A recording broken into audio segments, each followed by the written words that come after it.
Let me welcome you to the webinar on the critical importance of body-worn camera policy development and review. My name is Chip Coldren. I'm the Managing Director for Justice Programs at the CNA Institute for Public Research, the Director of Technical Assistance for the Bureau of Justice Assistance's Body-Worn Camera Technical Assistance Program, and I will provide a brief introduction for today's webinar. Today's webinar focuses on a very important issue for the body-worn camera pilot implementation program sites and for any agency implementing body-worn cameras. Body-worn camera policy development and review. There are two important points to be made here. First, the policy development process for body-worn camera programs is critically important. It sets the tone for how things will go with body-worn cameras. It is that very important formal first step that influences the implementation process. And policy development itself is a process. Policies change based on experience and external factors, such as legislation or changes in equipment technology. So we should constantly assess our body-worn camera policies to ensure that they are contemporary and actually helpful. Second, and very important, under the Bureau of Justice Assistance's procedures, body-worn camera policies must be reviewed by the Bureau in order for the bulk of the awarded funds to be released. Today's webinar will cover a few topics that we think are very pertinent to body-worn camera policy development, such as a description of the BJA policy review process and a review of results from the analysis of trends and characteristics in body-worn camera policies conducted by our partners at Arizona State University. Dr. Michael White from Arizona State and our co-director for body-worn camera technical assistance will present this information. Damon Mosler, a Deputy District Attorney in San Diego County, will discuss policy development from the perspective of a subject matter expert with prosecution experience. Then we'll hear about lessons learned in policy development and implementation from Chief Ed Book from Santa Fe College.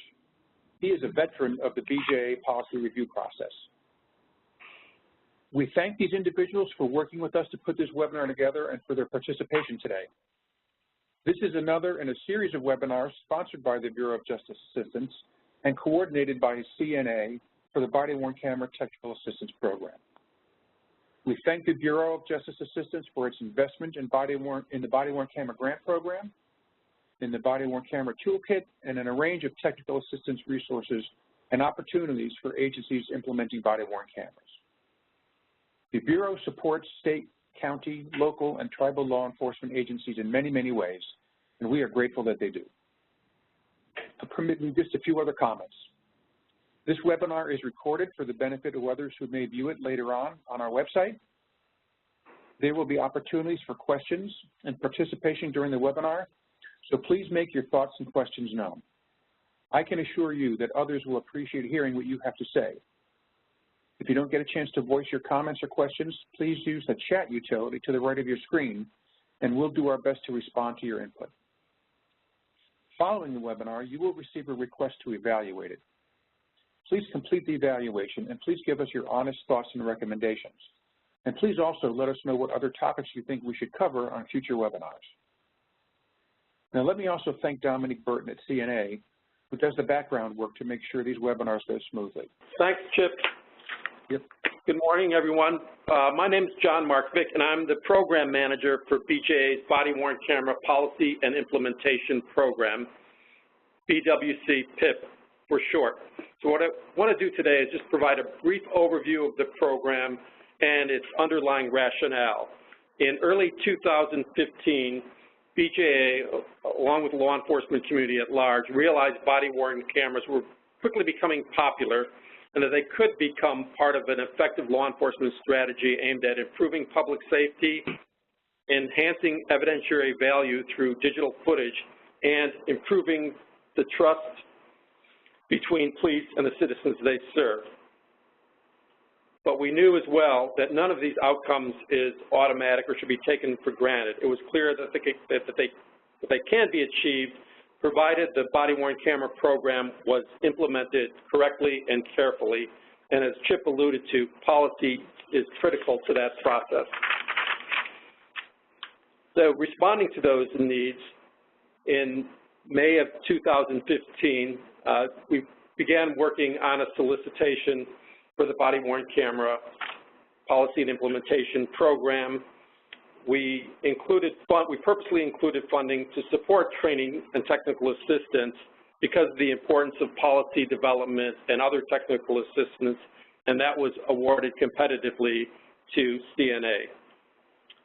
In the fall of 2015, we announced our first award of $19 million for the body-worn camera project, and we funded 73 agencies that were awarded through a competitive solicitation.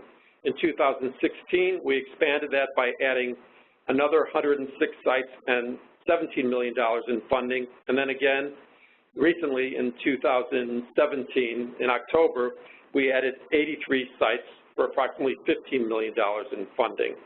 So the total 3-year accumulation of those awards is 262 awards, and when the program is done, we'll expect to put around 51,000 body-worn cameras on the street.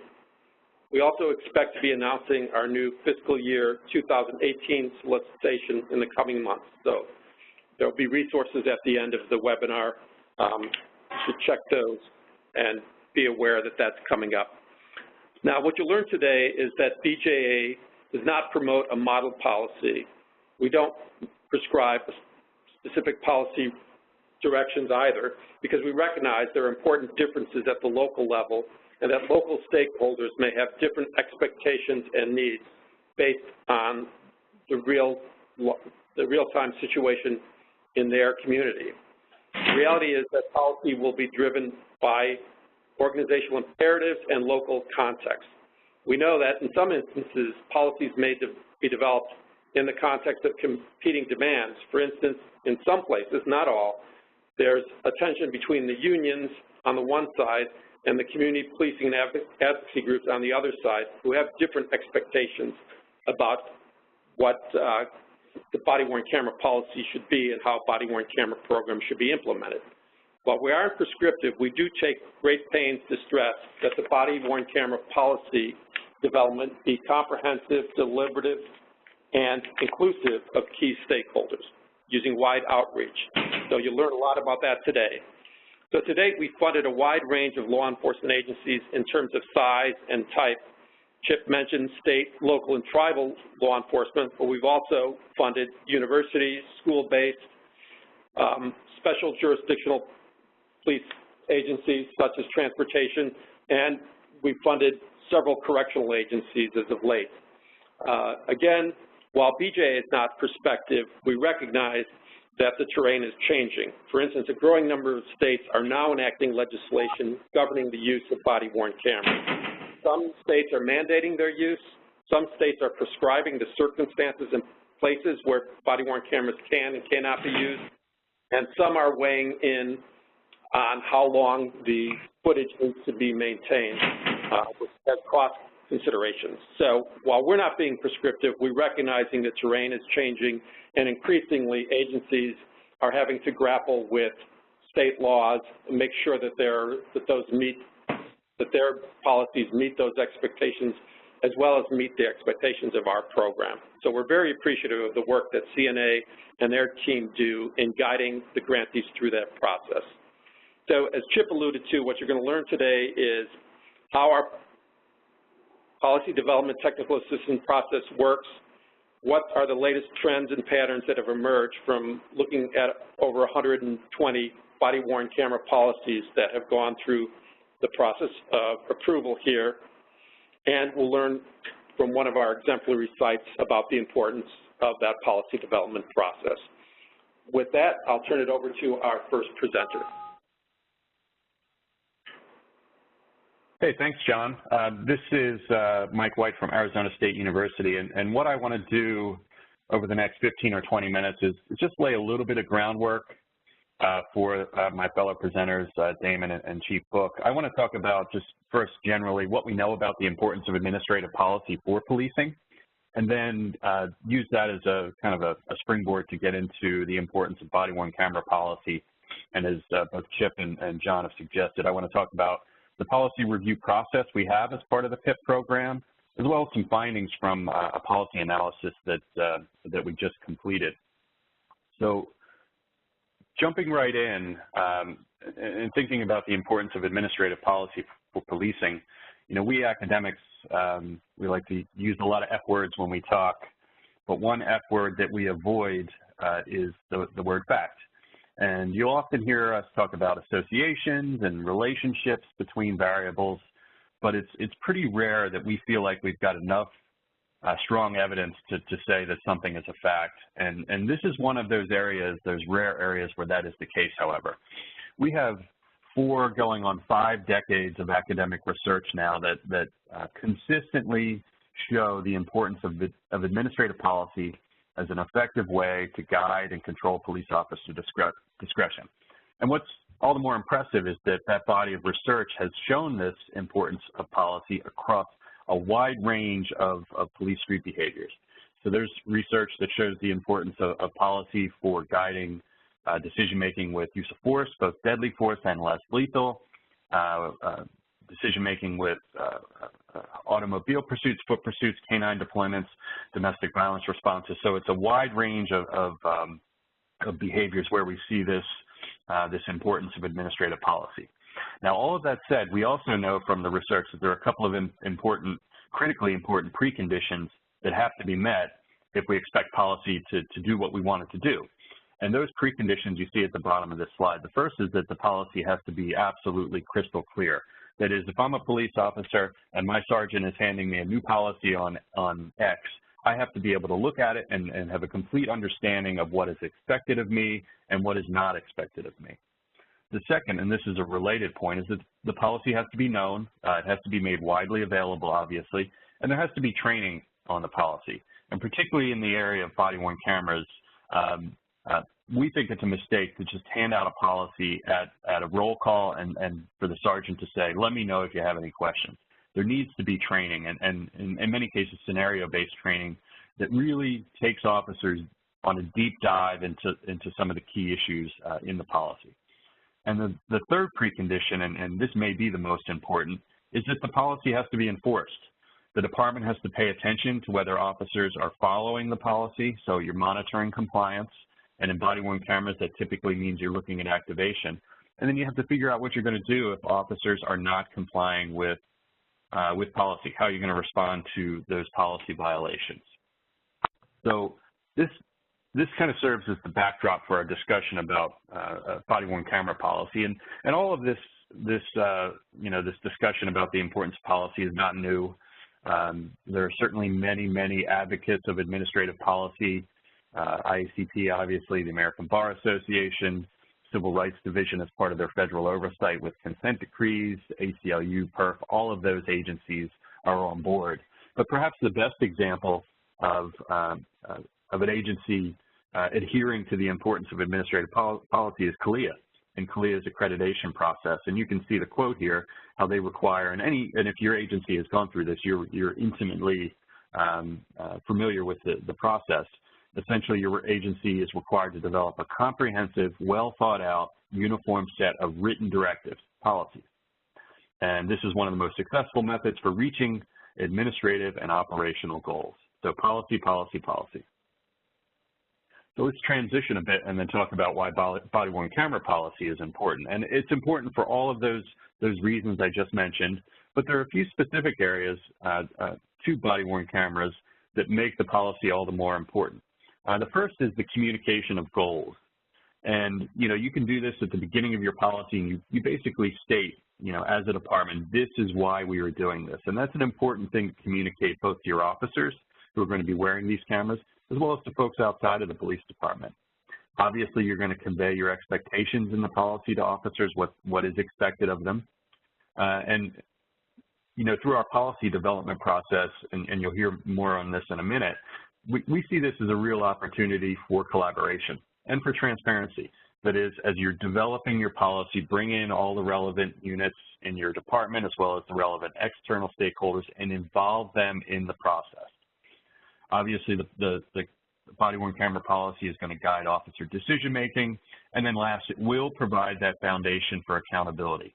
Are you monitoring officer compliance with body-worn camera policy, and what are you going to do if compliance is low, particularly with regard to the activation decision.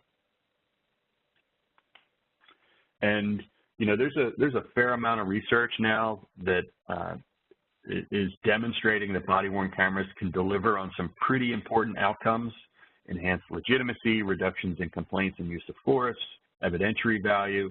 The bottom line here is that the benefits of body-worn cameras, all of those benefits, will be short-circuited if you have low compliance with policy, particularly with regard to activation. And there are only a handful of studies that have looked at the impact or the importance of body-worn camera policy. I talked about 4 or 5 decades of research looking at in other areas. The literature on body-worn camera policy is just really starting to grow, but again, the findings are pretty consistent with that larger evidence base.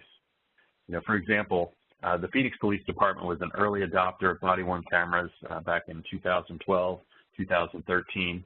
And ASU, Dr. Chuck Katz, a colleague of mine, did an evaluation for them as part of what was formerly known as the Smart Policing Initiative. And he looked at activation compliance. And this slide shows, over time, compliance with the activation decision. And what you see here is that activation compliance was pretty low. It peaked in May of 2013, and then it kind of trails off after that. Over the entire study period, activation compliance was about 30%, which means 70% of the time when there should have been an activation, there wasn't one. I wanted to mention the Mesa Police Department because they did an interesting study. They had an internal evaluation. They had a year-long pilot study. And when they started off, they had a very restrictive statement on activation. Essentially, you shall activate and record every single encounter. And about halfway through their pilot study, they modified the policy. They changed the policy so that it was less restrictive, that it gave officers more discretion in terms of when to decide to activate. And what they saw is when they did that, activations declined by 42%, again showing that the importance of administrative policy. The Hedberg study, they were looking at the Phoenix data that I had mentioned a couple of minutes ago, and they used some very fancy sophisticated statistics to project out what would have happened with complaints if activation compliance was much higher. And what they essentially were able to show was that if activation compliance in the Phoenix Police Department was at 100%, complaints against the officers would all but disappear. And then the final study I'll mention, Barack Ariel, a researcher from Cambridge, was able to show the relationship between following policy and use of force. And what he was able to demonstrate was that when officers follow policy, particularly with regard to activation, but also notification of citizens, use of force declined by 37%. But when officers did not follow policy in those 2 key areas, use of force actually increased. So that's the backdrop I wanted to provide. And now the second part of what I want to discuss, just getting into the PIP program and the policy review process.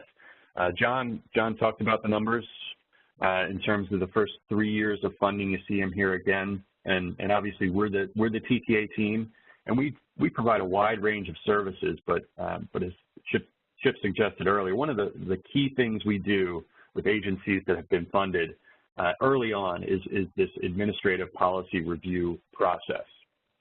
And the way that BJA has set this up is that, as John said, these are competitive. So a police department writes a grant. If they find out that they've received the award, they can access 10% of their funds immediately. So they can get that 10%. But they can't get the remaining 90% until their body-worn camera policy is reviewed and approved as part of this policy review process. And you'll see in a second, we've created a scorecard that serves as the centerpiece of this review process. And as John suggested, and I'm going to go to great pains to demonstrate, we are focused on policy comprehensiveness. And this is not an adversarial process at all. The TTA team, we work with each agency in a collaborative way to make sure if there are some shortcomings with their policy in terms of comprehensiveness, we can get it to where it needs to be so that it can be approved and the remainder of the funds can be accessed. So I mentioned the scorecard that we've developed that's the centerpiece of this process. It's a scorecard that's publicly available on our TTA website. It's an Excel spreadsheet, so it's not complicated, but it does rate body-worn camera policy across 11 different areas covering 41 specific issues. So on this slide, you see the policy development area and then the specific issues within policy development. And it's not rocket science. Essentially, you get either a 0 or a 1 for each issue based on whether your policy addresses that issue. And you'll see that there are some in red. In fact, there are 17 items that are in red. These are mandatory items as part of the review process. That is, BJA has determined that these 17 items are of such critical importance, they absolutely must be covered in a body-worn camera policy for a funded agency. And essentially what happens is we work with the agency to complete this scorecard, and an agency has to get an 80% or better to pass. So you don't have to be perfect, but you do have to be perfect on those mandatory items, obviously. So the 17 items in red, you got to be 17 out of 17 on those. And as I said, you know, we're looking at comprehensiveness. John said we're not prescriptive. The example I like to use to demonstrate this is one particular important issue, and it's citizen notification. So what does your policy tell your officers about having to notify citizens they're being recorded? And in our scorecard, it's a mandatory item, so it's red, it's important. And basically in the scorecard it says, does the policy provide guidance to officers on citizen notification, yes or no? That guidance could be any number of things. So for example, it could be mandatory. A policy could say you shall notify citizens that they're being recorded. Or it could be recommended. It could simply, the policy could say we recommend that you notify citizens, but you don't have to, it's not required. Or a policy could simply say you are not required to notify citizens they're being recorded. So those are three very different approaches to this specific policy issue. Each one of those, the mandatory, the recommended, and the you are not required, would get a 1 on our scorecard. They would pass because we are measuring comprehensiveness. We are not dictating the specifics. As John said, we believe that those specifics should be determined at the local level with the police department and the relevant internal and external stakeholders. I mentioned 11 areas, and on the previous slide, you saw the policy development area. These are the other 10 areas you see here that we cover in our scorecard. So we believe we've covered all the bases, and by using this scorecard, we can ensure that departments have a comprehensive policy. And the foundation of all of this is a simple premise, and it's a premise that's grounded in that prior research on policy. That premise is that good policy will lead to good practice. Now, obviously I said that, you know, we're only looking at comprehensiveness with our review process. So that means we see variation. Departments differ in how they handle the citizen notification issue. So what we wanted to do is to take a look at that variation. So we recently completed a policy analysis. There's a full report. You can see the web link on this particular slide. And we picked a couple of particular hot button or controversial issues, and then we looked at how departments are handling those issues. And the FY 17 sites have just been funded. So for our policy analysis, we only focused on the first 2 years, and we looked at 129 policies. There were about 179 agencies total funded. So we looked at about 70% of the agencies funded in year 1 and year 2. And as I said, we focused on specific issues that we think are important, but also that have drawn some controversy, you know, nationally in terms of the dialogue. And we look in the report at 7 specific issues, and for the sake of time, I'm only going to cover the 3 that are in red. But we look at activation and deactivation, citizen notification, authority to review both by the officer and the supervisor, and then in the report we went back for the last year, FY 16, and we looked at 2 issues that have emerged very recently as generating some controversy. What does the policy say about off-duty assignments and body-worn cameras, and what does the policy say about use during First Amendment protected demonstrations? So before I turn it over to Damon, I thought I'd just real quick give you a taste of what you'll find in that report with 3 of the specific issues. So first, activation. And when we began looking at policy's treatment of activation, we saw that it was handled in 3 ways. And what you see on this slide under each one is some language in italics that is an actual policy statement as an example. So policies will often have language that is mandatory. That is, it will tell officers when they absolutely have to record. So you will activate to record all contacts and so forth. But we also saw that policies will sometimes have language that tells officers when they're not permitted to record. So it's restricted language. And then the third option is discretionary language. That is, and you can see a good example here with this particular policy statement. The deputy can activate whenever he or she feels it's beneficial to his office's duties. So those are the three approaches. What do we see when we do the policy analysis for those 129? We see, the first thing we see is that just about every agency has that mandatory and prohibitory language.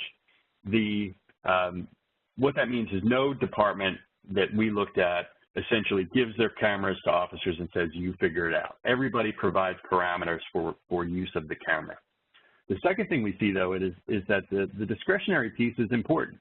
About 60% of the agencies do allow their officers to make decisions about activation, assuming that it's not within the criteria for mandatory and prohibitory. So discretion is a piece of what we're seeing here. I mentioned citizen notification. I talked about the three options: mandatory, recommended, not required. What do we see when we look at actual policies? We see that agencies really are not mandating the notification very often. Less than 20% of the policies we looked at have that kind of mandatory notification language. It's much more common for the language in a policy to recommend but not require, or to simply state, tell the officers they're not required to notify. So what that means to me is that the majority of the citizens that are interacting with officers in these 129 police departments are probably not getting that notification that they're being recorded. And the last one I wanted to highlight real quick is officer authority to review. And there were really three ways that this played out. The first is what I call a routine review. That is, at the end of the shift, is the officer allowed to look at his or her video as they're completing reports. The second, what happens if there's a complaint filed or perhaps a lower level use of force, is the officer permitted to look at video? And then the third, which is the most rare but perhaps the most important, what happens after a shooting? Is the officer allowed to look at the video, and specifically what is the sequence there in terms of viewing a video and making a statement to internal affairs, to a shooting review board, whoever it may be. And what we see when we look at the 129 policies, perhaps not surprisingly to the folks on this webinar, just about every agency allows that routine review for report writing. In terms of an investigation, most of the agencies do allow their officers to look at the video, although it seems increasingly common that there are stipulations. And so this notion of unrestricted access appears to be shifting toward more of a right to restrict, and that's the language I see a lot in the policies. Is that it'll say the chief has the right to restrict review or viewing of video. And then the third one, and I said the most rare, but perhaps the most controversial and important, what happens with a critical incident? What is the sequence of events there in terms of viewing and making a statement? And for the agencies that we looked at, the 129 that have been funded, the sequence is about viewing the video first. So upwards of 90% allow an officer post-critical incident to review the video before making any sort of statement to something, or to a shooting review board or somebody who's investigating that incident. So again, this was just a taste. I urge you to take a look at the report if you want to see more detail on these issues or on the other issues that we looked at. And I think that's all from me.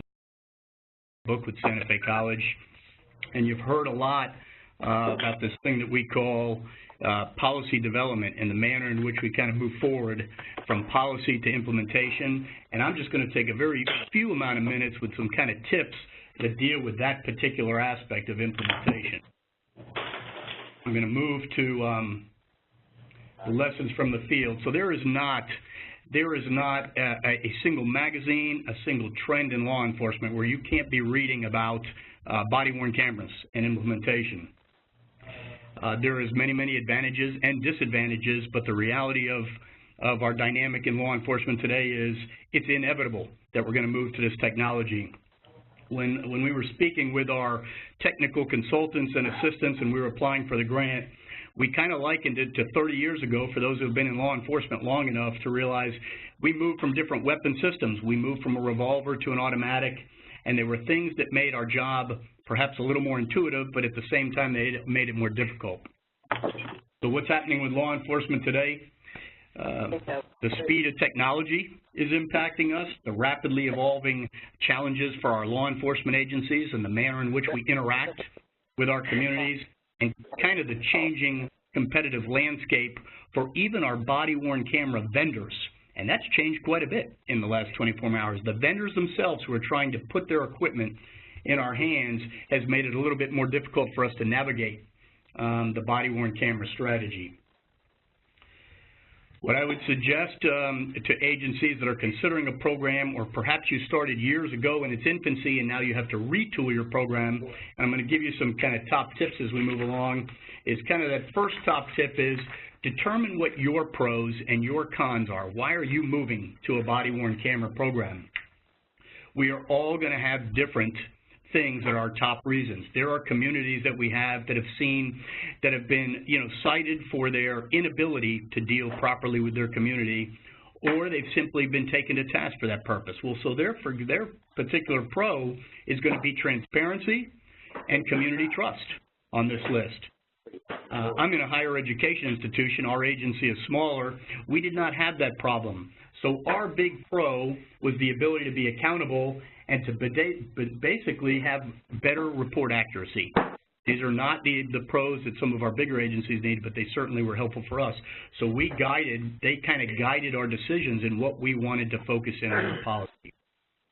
We all know we have some of these cons. These are not prioritized, but you have to weigh these in your individual organizations and determine, is your agency so large that you're going to need a person to deal with redaction and management? Mine's not. All we did was take on additional tasks.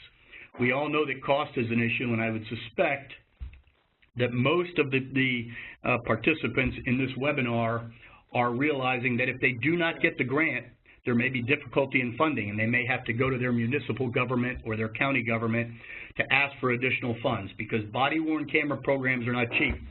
An example for us is 17 cameras. We had a $58,000 total grant with this 50% match. Multiply that by, for example, the Los Angeles PD with thousands of law enforcement officers, and you're talking, millions of dollars. So determine your costs, or at least what you think your costs are going to be up front. The technical expertise and the technical change on these cons is very interesting. When Santa Fe College went into this process thinking we'd like to apply for a grant in 2014 and 15, we thought that we would have a hard server connected to downloadable equipment in our police department, and that would be the way that we would ensure the privacy and the security and the confidentiality of our data. Well, I can tell you when we got the grant, there is virtually no hard servers anymore for data for our body-worn camera vendors. I told you about rapidly changing technology.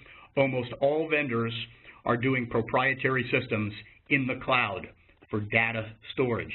That was a new one on us, and we had to work through it in the 12 months that the grant allowed.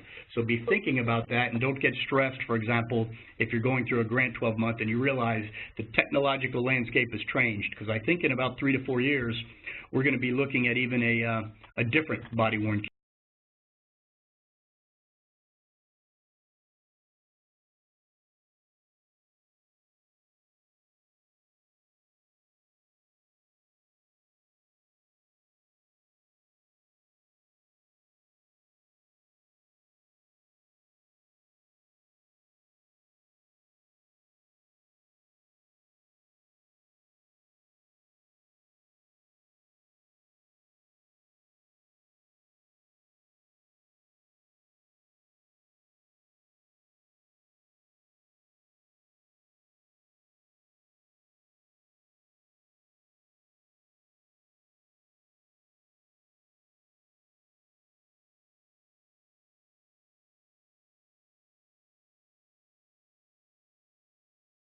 This is what we did up front.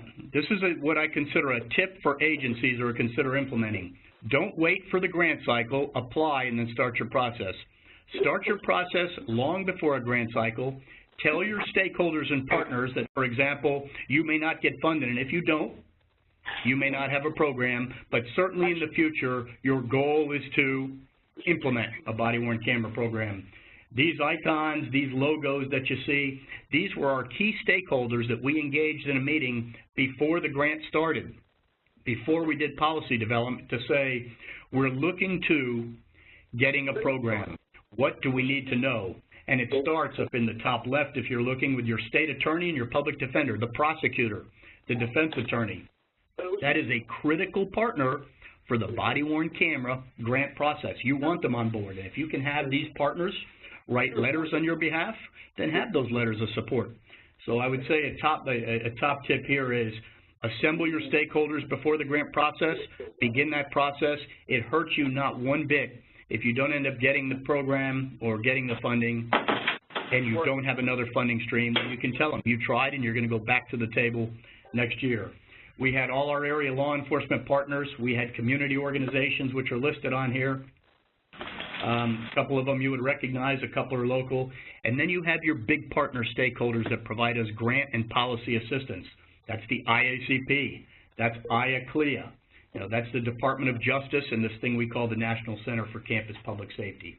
Assemble them and move forward. And you can see this was one of two meetings that we held. The minute we indicated that we were told that we got the award, we had the group around the table. We got our TTA on a phone call, and we simply talked out what might be important for us to know in the coming months. As you move forward and you start with your stakeholders, what I would recommend is that you determine in your particular state what state statutes govern. State statutes are going to trump your policy development, and I can tell you what's up on the screen for you all is simply the only two body-worn camera statutes that govern Florida programs. New York has a number of procedural and statutory governance options, and Illinois, these are the three states I'm familiar with out of 50, Illinois has several body-worn camera statutes that even govern some of the procedural aspects. So have your state statutes up, know them, and start with that as a template, and then you move into policy development. My one reference to state statute here in Florida is simply that the first statute listed simply says if you have body-worn cameras, you must have a policy. Well, that's obvious. You've heard that from our speakers earlier. The second one, which just went into effect, said officers can review their body-worn camera footage. So they took that out of the hands of our policy, and now that's part of our policy. In other words, we didn't have to make that decision, which was referenced by our earlier speaker. I think that's been gone over. What's important here is this is a snapshot of our scorecard. 41 particular policy development items in red. You heard John and the other speakers speak about those are the required. There's 17 of them. They're on the bottom. There's another 24 which you probably should address. This is a best practice. Start with an IACP, your best practice. Start with some template policies. Get some other policies from agencies that are similar to you, maybe similar in size or demographics. We started with some other higher education agencies and go through these policies. The best thing I can tell you about policy, it's been spoken about quite a bit, is I originally thought for my agency we would start demoing equipment and putting cameras on officers and supervisors. We had a committee, an internal committee, that kind of complemented our stakeholder group.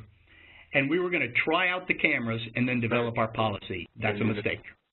You must start with having a draft policy. It's okay if you have draft 10 by the time you're implemented, because we've already changed ours 3 times. That is totally appropriate. But you do not want to put personnel out there determining when, who, what, and if, and how they can operate the equipment, and then they don't operate it in a critical moment, and we have not protected our personnel if you have not given them the guideline and the framework that, for example, the Department of Justice and the TTA through this body-worn camera scorecard provides. Policy first, test the equipment second. Now, there's complex questions about what you're going to do. Who gets the cameras? In my agency, I'm wearing one. Now, I don't always have to have it on by policy, but we went chief straight through to our line operators. Just make sure that if someone does not have to wear the cameras, you have a good reason for it. It may be that they're strictly administrative and they're not likely to be in a position where they have to know cameras. Also recognize this, administrative personnel, if they do have to wear cameras, are probably not in tune with how often or how quickly or when they should activate, and they're going to be less likely to activate it at the proper times. So that's a disadvantage if you determine that all your personnel need to be wearing this equipment. People who do it all the time, just like carrying a gun or using a portable radio, will be much better at operating the equipment in accordance with your policy. So determine that. What duties or events have been talked about? What are restrictions we're going to talk about when it is worn? These are some of the questions that those 41 bullet points will help you answer. This has already been addressed. Do you wear, for example, the body-worn camera? Do you activate it when you're internal, when you're in an internal meeting? In most cases, in most agencies, the answer is no. The way that we addressed it is you walk out of our police department building, you turn it on. And I mean you put it on in what is basically a standby mode, so it's ready to operate. You walk back in the police department building, unless you're escorting a suspect or interviewing somebody, you turn it off. That kind of helps us. We don't want somebody filming the restroom. We don't want somebody filming a private conversation or an administrative conversation. Perhaps the most important two things on this particular slide that addresses is victimization and the manner in which we protect our communities. So here's your tip. Think compassion and empathy when you're talking about what we're filming. We know if we have domestic violence victims or sexual violence victims, we do not want to further victimize them. On the other hand, we weigh that against the fact that the body-worn camera may film them in a state of vulnerability where it is clear to a later audience, whether it's a prosecutor or a jury, that the manner in which they have been impacted is going to come straight through that video. We film domestic violence and sexual violence victims, but you may want to think and you want to have a partner at the stakeholder table be your victim services. Something that might be a little different you may not consider is we may have people in various clothes of undress or nudity and vulnerable in that way. We talk to our officers about that. We film, but what can you do? This is the ability for community policing to be large and in charge and still partner with your body-worn camera program. You can always cover up somebody, provide them a moment of respite, give them some time, and still film and provide policy compliance and treat that victim in a way that does not re-victimize them through the fact that you have a camera. Lastly, we have mental health concerns. You have concerns where we go into various facilities. When we go into another secure facility, such as to a jail, a mental health facility, or a hospital, if it's a private area that's already being filmed, we can turn off our camera. We don't need multiple views from the multiple things that might be capturable elsewhere. But that's our policy. These are complex questions. So what do we do?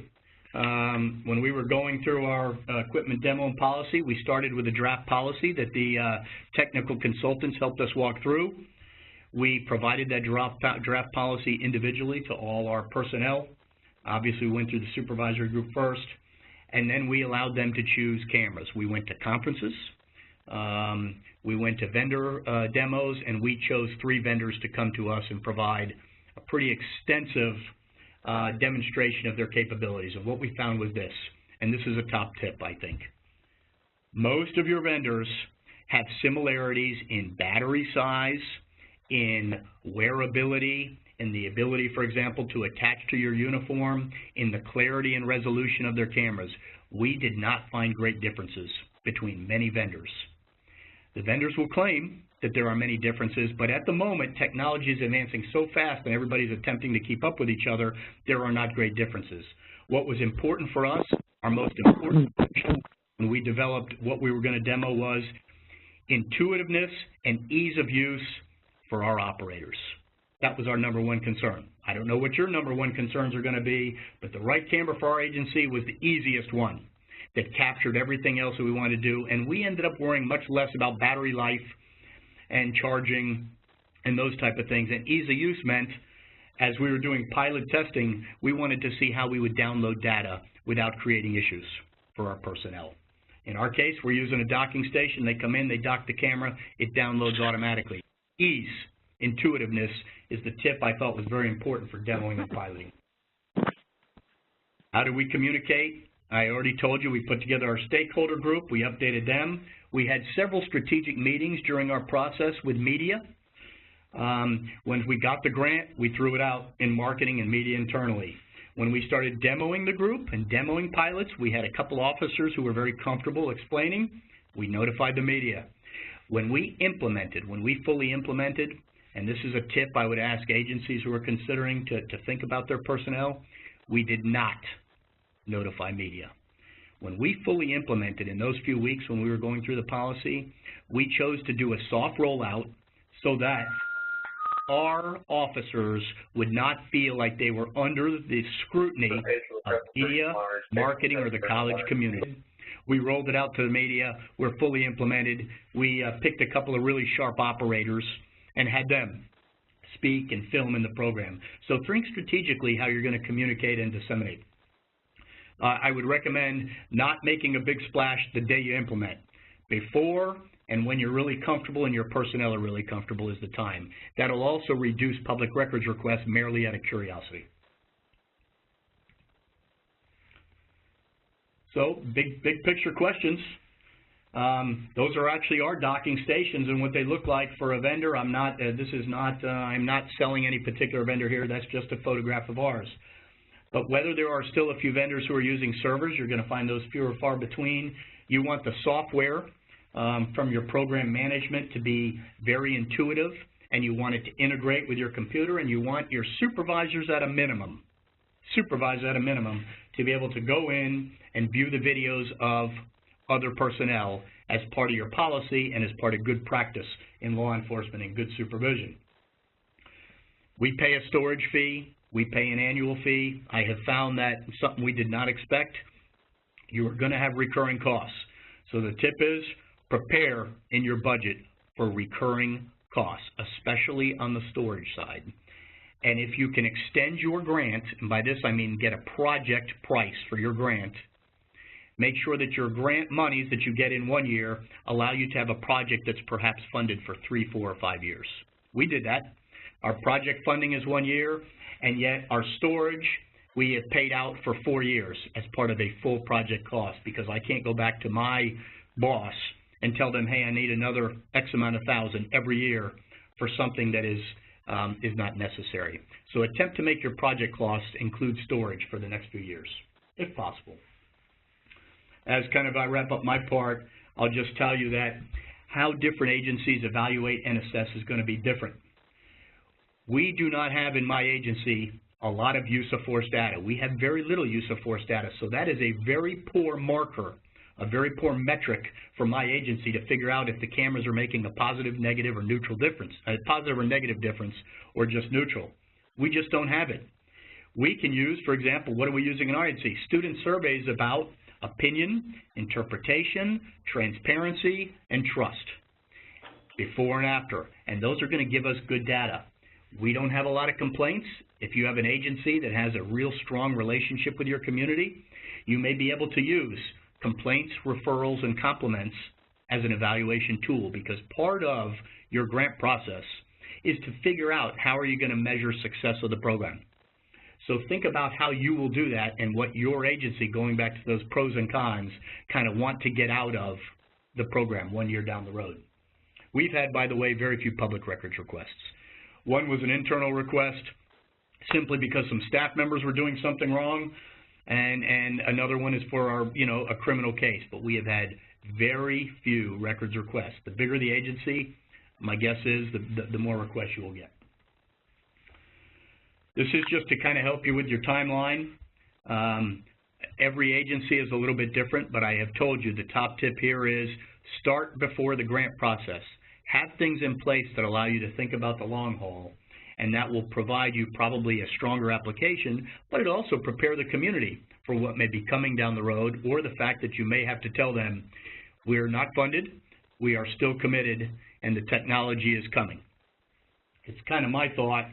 that in the next 5 years, there will be very few agencies that don't have body-worn cameras. But where the field is going at this point is an integration with other technologies. We're going to see portable radios and body-worn cameras as one piece of equipment, you know, wear it worn on our belt. It's already coming. There's already a couple of vendors that are doing that. So prepare for the fact that technology over the next 2 to 4 years is going to change rapidly, and it may force us to do some things with our body-worn camera programs that we had not previously considered. Thank you, Chief. This is Damon Mosler, and I'm going to briefly cover a couple points that I think are important for everybody to consider, and that is that this is not a one-size-fits-all thing that you're making in terms of your policy. In preparing to draft or revise your policy, you will find lots of samples, as the Chief mentioned, whether it be IACP, Lexipol, or other communities close to you that have sample policies that you can look at or that are publicly posted. As you draft and use a template, make sure that the policy matches the values and composition of your department. Read it. Make sure you know why the language or section is in the draft you are working on. Make it fit your department needs. Do not include things in your policy that you do not know what they are for. You need a policy that your officers can understand and follow. A good policy gives guidance to officers to achieve your goals. And the policy needs to reflect your community and be sensitive to the concerns the community has with law enforcement. For example, some communities are comfortable with saying that it is okay to tape all parts of an encounter, but other communities will be more sensitive to privacy issues and will have concerns about you taping too much. Your policy still has to ensure safety and proper policing. Just know that your policy will be a composite of your department and your community. Finally, your policy should reflect your workflow and the workflow of the prosecution in court. It needs to be sensitive to discovery timelines from the end users. That is why it is good to communicate early with all other stakeholders before you finalize your policy and get true input in terms of what your policy will be, and your policy will be better for it. As mentioned, the Bureau of Justice Assistance Scorecard is designed to help you track decision points and create an effective policy. All 41 entry points contain areas we have found impactful in terms of successful body-worn camera programs. You should contemplate and address and make decisions on these points. For the most part, there are really no wrong decisions. These decisions will reflect the values and needs of your department and those of your community. These points are designed to help you guide your officers. Clearly, I'm not going to go over all 41 points. I'm going to cover a couple critical points that I think merit discussion again, and that is the activation and deactivation. When are you going to record and turn it on and off? You cannot record it 7 days a week, 24 hours a day. It is too costly to store and too hard to organize for any type of effective use if you have to get to those videos. So you need to give direction to your officers when they will start recording and when they will stop recording. Though we cannot predict all situations an officer will encounter, we do need to give guidance on what situations they should activate the camera for them to be able to use the camera correctly and effectively. Will you record all victim and witness interactions, even if they are reluctant or won't talk to you if they're being taped? That's something that you need to decide. Will you record in private homes or in schools or hospitals or areas of expected privacy? Your officers need direction to maximize the usefulness of your camera program. Another critical point, policy point, centers on when the viewing of the footage will occur. Will they be able to view it for report writing? By whom? Only the officer who made the tape, or other officers to help them with their report? Can or should they view before they put pen to paper? This needs to be specified while keeping in mind what the report is for. It is not evidence itself, rather it is a summary of the evidence for the reader to see what happened, telling them what the witnesses and facts will show. A couple other issues that are critical in terms of decision-making points on the policy is use of force caught on the tape. What will you do with those videos of officers using force? Can that officer view it themselves? When? Before they make a statement or afterwards? Will the videos be available for citizen or complaint review, for supervisor review? How about the media? Or for tactics and training? Those are decisions that you need to look at and consider. Video release. What will you do with Freedom of Information Act requests? What does the law in your state say? Will that change? Does your policy reflect your state laws? What does your community expect if state laws do not control? you have a situation of public unrest over an incident where the video is likely to quell that unrest, but you have a prohibition against the release, is that something you've considered? You need to think about that. You need to have a plan in place before a critical incident. And does your policy reflect options for your agency and chief? Does the policy include discretion for getting the video out? And as the chief mentioned, in terms of retention, you need to consider those factors, and your policy will help you with that in terms of labeling and classification. Good labeling and classification will enable you to make good decisions in terms of storage and timelines because of the cost associated with that. As mentioned earlier, the cameras and their associated videos have an impact on the ultimate end user in the criminal justice system, prosecutors and defense attorneys, and to a lesser part, the courts as well. In addition, there are civil aspects of the justice system that will be impacted by the videos. You need to anticipate that. There will be requests for videos related to civil cases, both via claims and against the agency, as well as unrelated civil cases, like traffic accidents where officers have responded to a scene and taken statements. Your policy needs to reflect and specify how you will handle these outside demands on your agency that you have not necessarily had before, or at least not in terms of the volume. And finally, you are investing into a program that you're hoping that will save you time and money in the long run. Will this be the case, and how will you know? You will need to evaluate and assess your body-worn camera program to see if it's working effectively and impactfully, and be ready to make changes, and assess whether you're getting the criminal case results, the citizen complaint results, or the use of force results that you wanted with this program. Measure these results if possible and see what and how to improve and change your policy to reflect actual implementation outcomes. Does your policy need to be clearer in when to tape and when not to tape? That is something you'll need to consider. And that concludes my remarks. I think we heard some very interesting and helpful things from each one of them. I would like to just take a moment at this time and see if there are any questions from any of our participants, or Dominique, if anybody has sent in a question, maybe we can go over that. So do we have any questions or clarifications that people on the line would like to bring up? Camera policies as living documents. We know that they're going to be changed and updated from time to time, and we advise people about that. But I'm just curious, what aspects of the policy do you see changing, either currently or in the future? You know, what are the parts of the policy that are the most dynamic, I guess I would ask. So, Chief, can you address that? Sure. That's an excellent question. Can you hear me okay? Yes, sir. All right, so let me tell you where we've been. As we were going through the policy with our officers, what we did was a supervisor sat down with every person and went over the policy. That took about an hour per person, and then they had about 2 to 3 hours of, you have the policy, now here's how you wear the camera and use the camera. And what we found out when we went over policy were a couple of things. Citizen contacts and what will be filmed are going to be a rapidly changing part of policy. For us on the campus, we do a lot of security checks, locks, and unlocks. Well, we don't find it feasible to make 600 unlocks in a day, for example, and film every one when the chance or likelihood of that particular aspect being necessary to be captured on stored, paid for amount of data is necessary. So we immediately wipe that out. Now, that may not have application to our bigger agencies, but the citizen contact aspect does. Do you need to contact? One of the previous slides talked about citizen contacts and filming them all if it's a call for service. We decided, for example, that a non-enforcement citizen contact, which is proactive, did not need to be filmed. Why this is important for bigger agencies is because I would think in an era where community policing is not just a buzzword, it's extremely important in our dynamic for trust and transparency. Every citizen contact that somebody who knows their community has, a police officer has, if they have to film that all, the amount of storage and data is going to be astronomical. We all underestimate our data storage.